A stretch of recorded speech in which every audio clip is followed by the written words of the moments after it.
হ্যাঁ, জাহান্নামের শাস্তি বেশি কিনা? ওমাই ইউরিদ ফিহি বিইলহাদিন বিযুলমিন নুযিকহু মিন আযাবিন আলীম।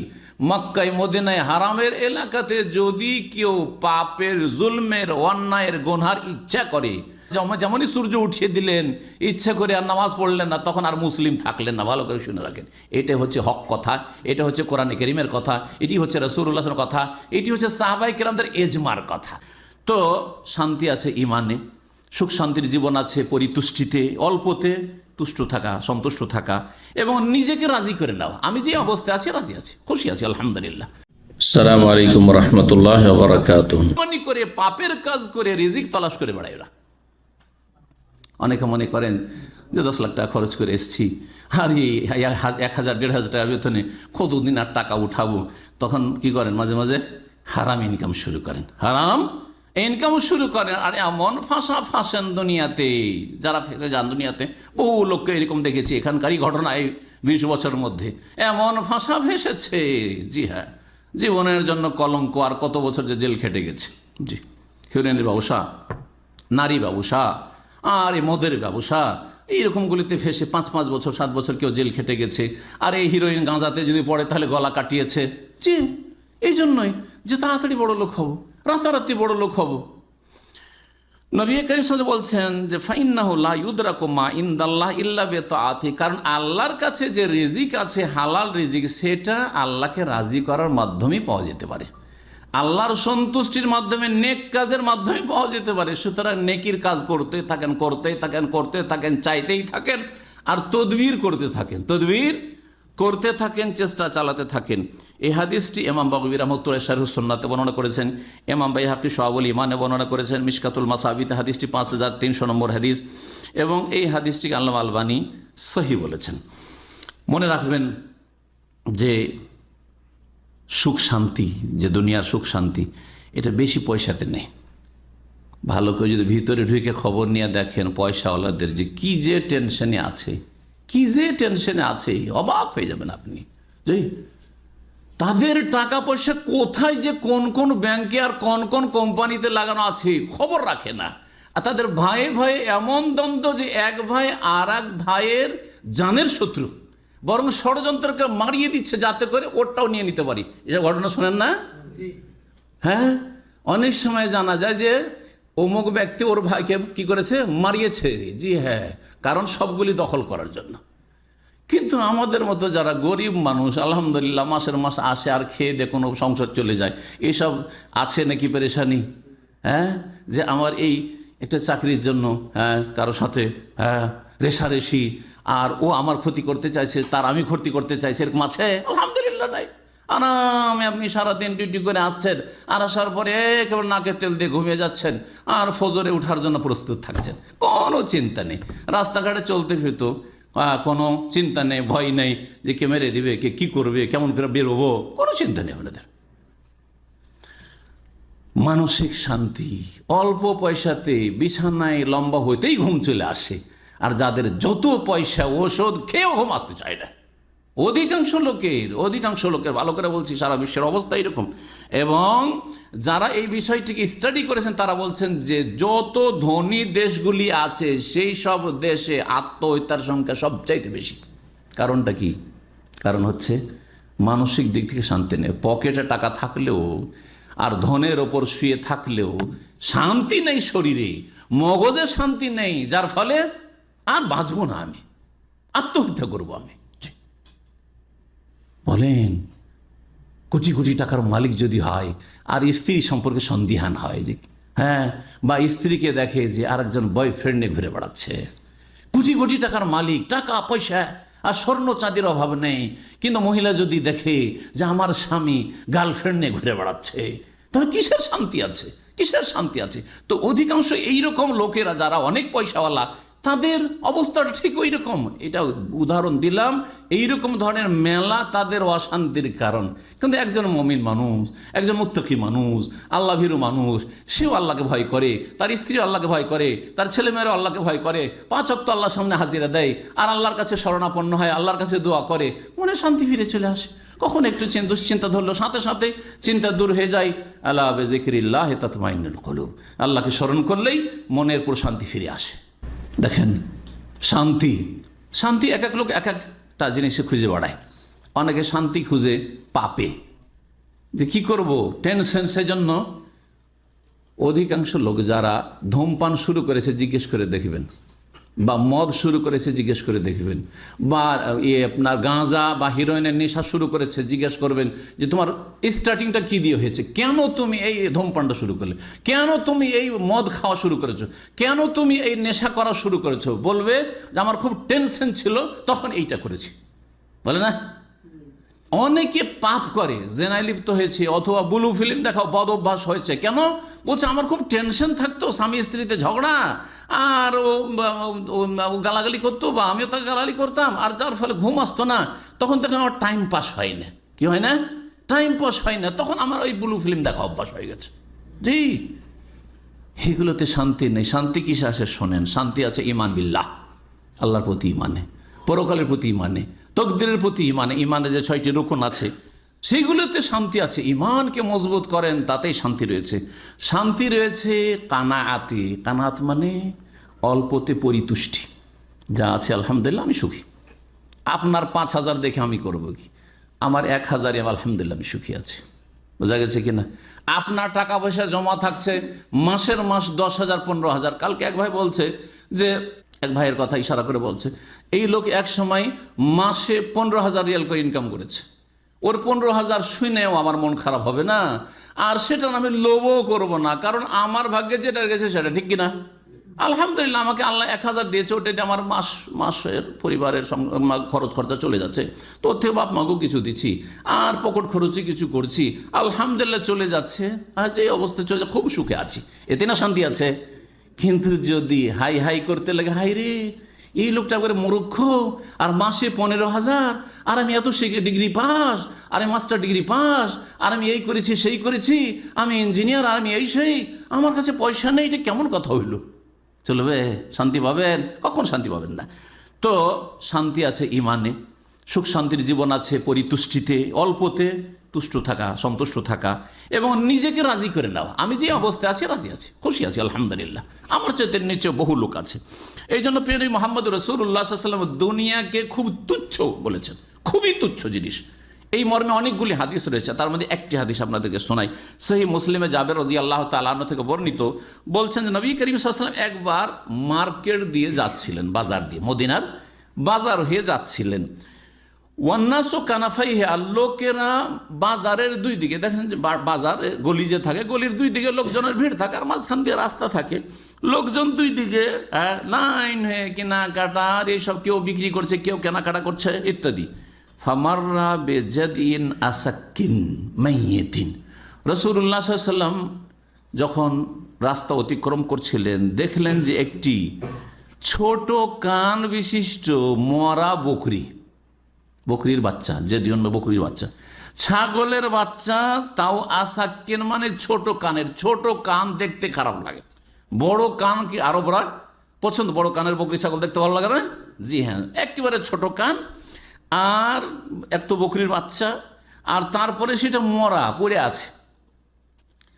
ফাতানাওয়ালাহু ফাখাযা বিউযনিহি, রাসূলুল্লাহ সাল্লাল্লাহু আলাইহি ওয়াসাল্লাম ওই বকরির বাচ্চাটির কানটা ধরলেন আর বললেন, আইয়ুকুম ইউহিব্বু আন্না হাযা লাহু বিদিরহাম। কিনা বেচা চলছে মার্কেটে, তাই না? কিনা বেচা ব্যবসা চলছে। রাসূলুল্লাহ বললেন যে তোমাদের মধ্যে কে আছে যে এই বকরির বাচ্চাটা মাত্র 1 দিরহাম মূল্য, 1টা দিরহাম লাগবে, কিনে নিয়ে যাবে? কে আছে? সাহাবীরা অবাক। রাসূলুল্লাহ সাল্লাল্লাহু আলাইহি ওয়াসাল্লাম মরা বকরির বাচ্চা বিক্রি করতে চাইছেন, আর দাম মাত্র কত? মূল্য 1 দিরহাম। ফাকালু, সাহাবীরা বললেন, মা নহিব্বু আন্নাহু লানা বিশাই ওয়া মা নাসনাউ বিহি। বলছে, ইয়া রাসূলুল্লাহ, এই মরা বকরির বাচ্চাটা আমরা 1 দিরহাম দিয়ে ফ্রি দিলে তো নেব না।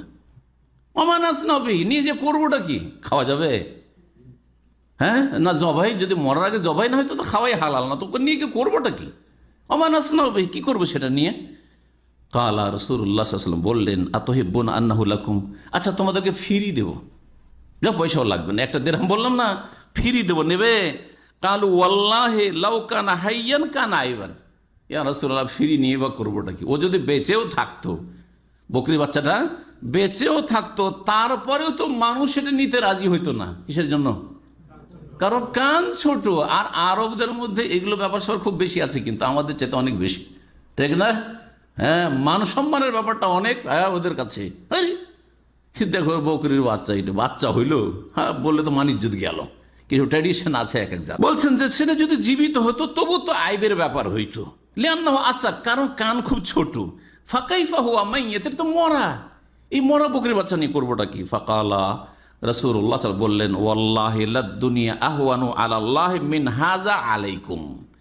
সারা পৃথিবী যে দুনিয়া, আল্লাহর কাছে এই যে মরা বকরির মূল্য যেমন তোমাদের কাছে কিছু নেই, মূল্যহীন, বিনা পয়সায় যদি তোমাদের বাড়িতে কেউ দিয়ে আসে তাও নিতে চাইবে না, আল্লাহর কাছে সারা দুনিয়ার মূল্য এই মরা বকরির বাচ্চাটির মতো। এর চাইতে নিকৃষ্ট, এর চাইতেও নিকৃষ্ট। জি হ্যাঁ, এই ছিল সহিহ মুসলিমের হাদিস। সুতরাং দুনিয়ার পিছনে এত পড়িয়েন না, আখিরাত যেখানে চিরকাল থাকতে হবে তার জন্য প্রস্তুতি নেন। কখন যে চলে যাবেন ভালো অবস্থায় যাতে যেতে পারেন। জি, এবং ছেলে মেয়েকে তাই শেখান, স্ত্রীকে তাই শেখান, নিজেও শান্তি পাবেন, আপনার স্ত্রীও শান্তি পাবে, আপনার পরিবার ছেলে মেয়েরাও শান্তি পাবে যে দুনিয়া আমাদের লক্ষ্য উদ্দেশ্য না। সুতরাং এই তুচ্ছ দুনিয়ার জন্য এত পেরেশানির আছে, এটা বাকি দুনিয়া যে কত নিকৃষ্ট আখিরাতের তুলনায়। এই দুনিয়ার জন্য অধিকাংশ মানুষ দুশ্চিন্তায়, পেরেশানিতে, শোকে, দুঃখে, না, এইরকম চিন্তা একজন মুসলিম কখনো করবে না। বরং যদি ওপরে নজর চলে যায়, সাথে সাথে কি করবেন? কি করবেন? ওহো, এরা এত এগিয়ে গেল, আমি তাহলে কি করবেন? নিচের দিকে তাকান। নবী করিম সাল্লাল্লাহু আলাইহি ওয়াসাল্লাম বলেছেন, যদি দেখেন যে আমি একেবারে পকেট শূন্য, এমটি, কিচ্ছু নেই আমার কাছে টাকা পয়সা, তাহলে অন্য লোকদের দেখবেন যে পকেটে একটা পয়সাও নেই আর ঋণের বোঝা চেপে আছে। আমার উপরে এক পয়সা ঋণ নেই, আমার কাছে টাকাও নেই, মাসের মাস খেয়ে শেষ করছি, কিন্তু একটা টাকা কেউ আমার কাছে চাইতেও পারবে না যে তোমার কাছে পাবো, ঠিক কিনা? তাহলে আমি ওই লোকের চাইতে ভালো কিনা? যাকে তো মনে করছেন অনেক পয়সাওয়ালা, কিন্তু ওর ওপর 10, 20, 50 হাজার রিয়ালের ঋণ আছে, ওর সাথে অনেক ভালো, আলহামদুলিল্লাহ। এইরকমই যদি দেখেন যে আপনি অসুস্থ, তাহলে অনেকে আছে যার কাছে পয়সাও নেই আর অসুস্থ, আর ছেলে মেয়ে নেই, আপনি শুধু অসুস্থ, পয়সা আছে হয়তো কি চলার মতো, তারপরে আপনার ছেলে মেয়ে আছে। অনেক লোকেরা আছে বড় বড় ধনী, কিন্তু ছেলে মেয়ে নেই। কি করবে সব ধন দৌলত? অধিকাংশ ধনী লোকেরা একটা ছেলে একটা মেয়ে, না হলে দুটো মেয়ে। আরে দুটো মেয়ে কি করবেন? এত ধন করবেন কি? তারপরে পেরেশান, টাকা টাকা টাকা টাকা, তো আপনার ওই জামাইরা নিয়ে যাবে। হ্যাঁ, বাড়ি থেকে শেষ, বংশই শেষ। সুতরাং এসবের পিছনে কখনো ছুটবেন না। আল্লাহ রাব্বুল আলামিন যে ফয়সালা করেছে তকদিরে, তার উপর সন্তুষ্ট থাকেন এবং আল্লাহ যা ভাগ করেছেন তাতে রাজি হয়ে যান। এবং মনে রাখবেন যে আল্লাহ আপনাকে কম দিয়েছেন, এতে হিকমত আছে। হতে পারে যে আমাকে আপনাকে বেশি পয়সা দিলে আমরাও খারাপ লোকদের মতো কি হয়ে যেতাম? খারাপ হয়ে যেতাম। কাল্লা ইন্দা ইনসান লা ইয়াতগা আর রাহু ইস্তাগনা।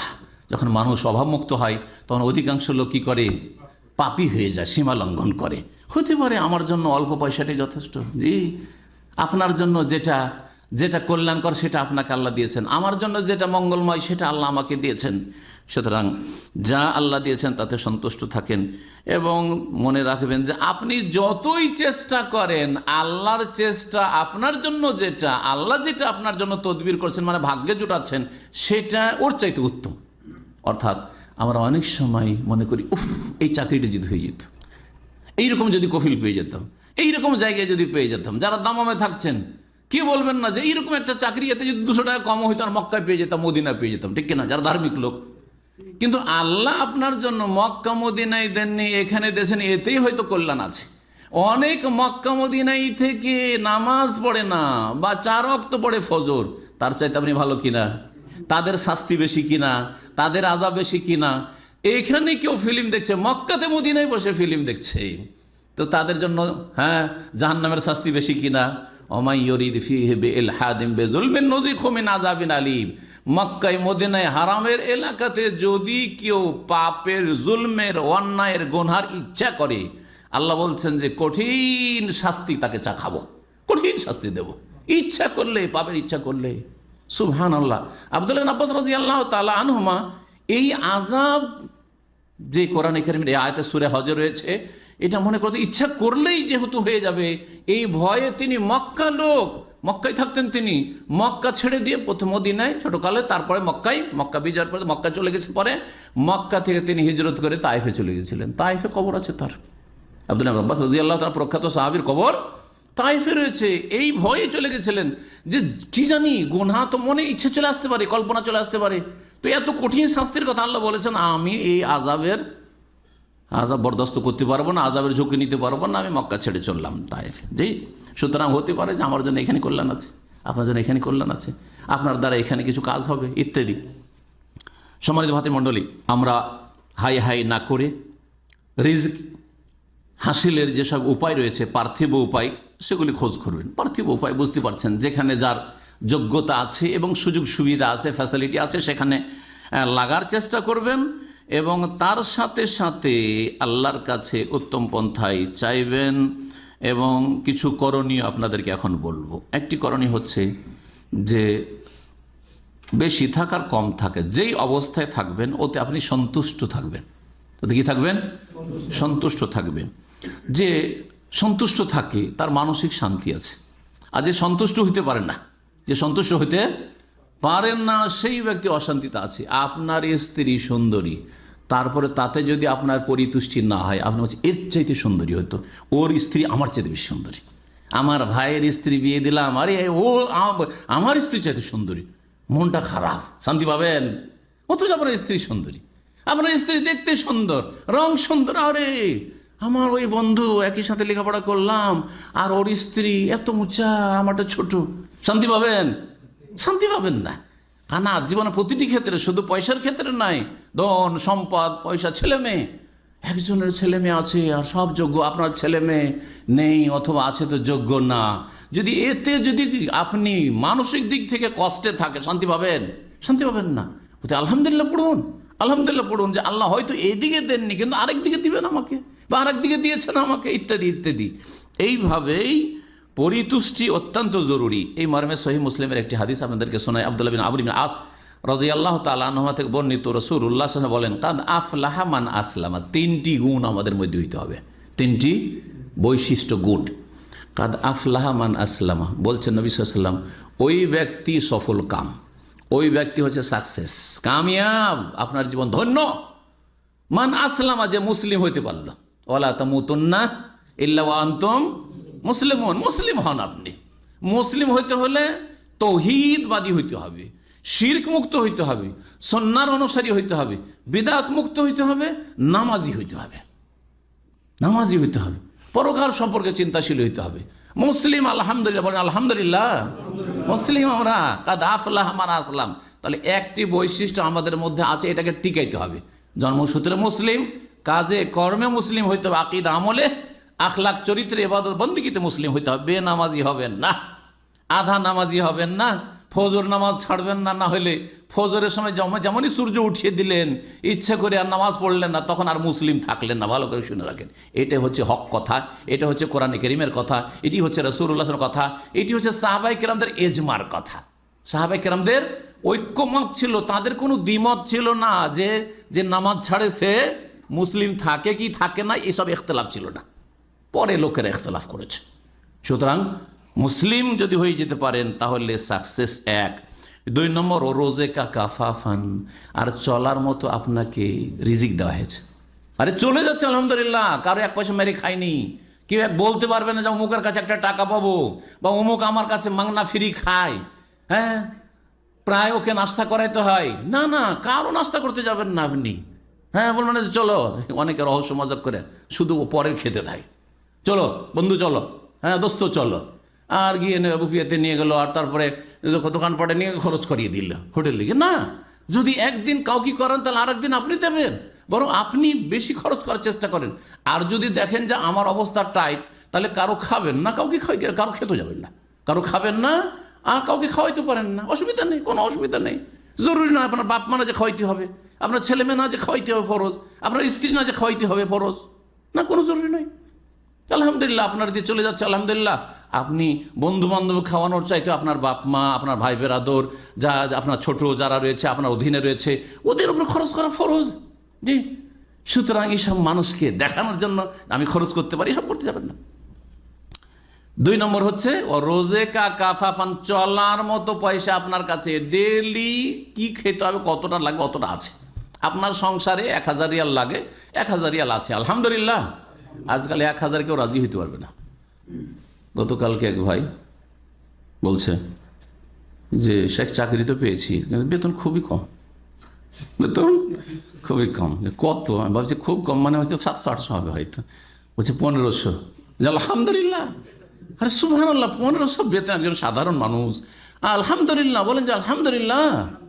সুবহানাল্লাহ, আশ্চর্য লাগে আপনাদেরকে এক শ্রেণীর লোককে যে 1500তে নিজেকে রাজি করতে পারেন না, যেখানে 30,000 টাকা বা তারও বেশি হয়ে গেল। 32 কত টাকা হচ্ছে? তারও বেশি, পরে 34-35 হাজার টাকা হয়ে যাচ্ছে বাংলাদেশি টাকার, রাজি হইতে পারছেন না। আলহামদুলিল্লাহ বলেন। সৌদি আরবের নাগরিক চাকরি পাচ্ছেন, আর চাকরি পেলে অনেকে 1,5-2 হাজার টাকা ঢুকছে। আপনার খবর আছে? 1,5-2 হাজার টাকায় ঢুকছে লেবারে। জি, সুতরাং আলহামদুলিল্লাহ বলেন। 3 নম্বর